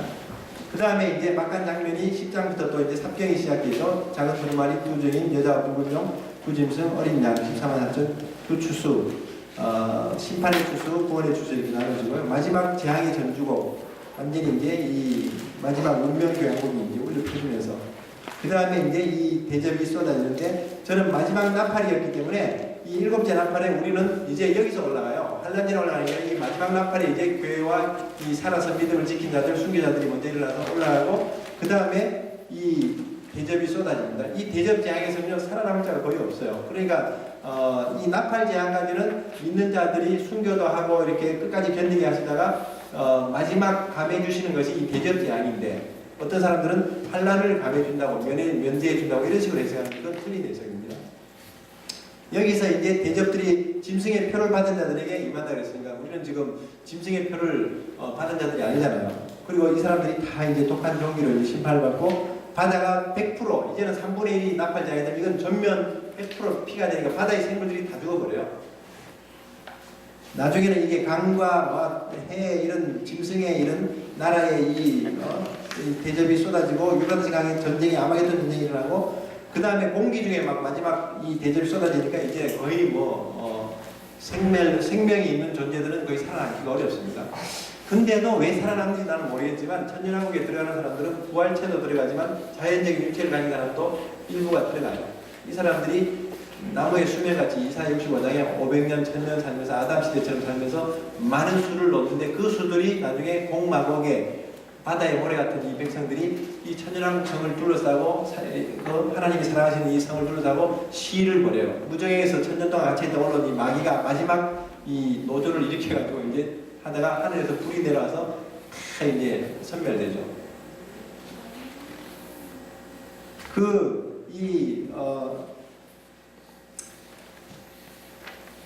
그래가지고 나중에 이제 이 백보자 심판을 위해서 다시 심판의 부활, 둘째 부활을 이제 첫째 부활은 사실은 생명의 부활이라면 둘째 부활은 심판의 부활로 올라가가지고 이제 멸망하는 그런 일들이 있습니다. 그런 대접 제한까지 이렇게 우리가 그리고 마지막 이제 7번째 사경인 17장 18장에 음녀 바벨론이 멸망하고 탄생하는 내용들이죠. 19장부터 22장까지가 마지막 7사건 아까 여기 있죠. 7사건이 나옵니다. 여기에 보면 이제 이 어린 양 혼인 잔치, 예수님의 재림, 그 다음에 무적행 사건들, 그 다음에 무슨 천년왕국, 백보자 심판, 새하늘과 새 땅 이렇게 7가지 사건들이 쭉 전개되는 이 흐름들입니다. 거의 제가 이 정도 훑었고요. 하나님 나라에 대해서는 뒤에 있는 손으로 된 도표, 이거 누가 좀 컴퓨터로 만들면 좀 깨끗할 텐데, 손으로 조성이 되는데, 이것도 좀 참고하시고, 70일에 대한 것들은 마지막 페이지에 좀 보시면 되고요. 계시록 책은 어저께 다 팔았고, 지금 한 몇 권 남았는데, 그 목요반에 좀 갖다 주긴 했는데, 혹시 오늘 꼭 필요한 분들 있으면 이 책, 새로 이렇게 만드는 이 계시록 책이 있으니까 이걸 좀 이렇게 보시고, 여기 홈페이지에 들어가면 이 10번의 강의를 보면서 천천히 공부할 수 있을 거예요. IMN 홈페이지에 들어가면은, 올해 강의에는 안 나와 있어요. 작년 강의에 10강이 올라가 있기 때문에 작년 강의를 보시고, 그게 복잡하면 여기 책에 보면 한 사람 선교 신학원, 예시하는 신학원 홈페이지에 한 사람 예신.kr에 들어가면 로그인만 하면 바로 볼 수 있도록 그 강의 올라가 있으니까, 수월하게 보시면 그렇게 하셔도 좋습니다. 본문은 들어갈 만한 시간이 풀타임으로 안 되기 때문에 본문은 못 들어가는데 여러분들 좀 많이 보시고 읽으시고 혹시 한 1, 2분 간단한 질문 있으면 지금 하시고 없으면 마무리하죠. 또 이제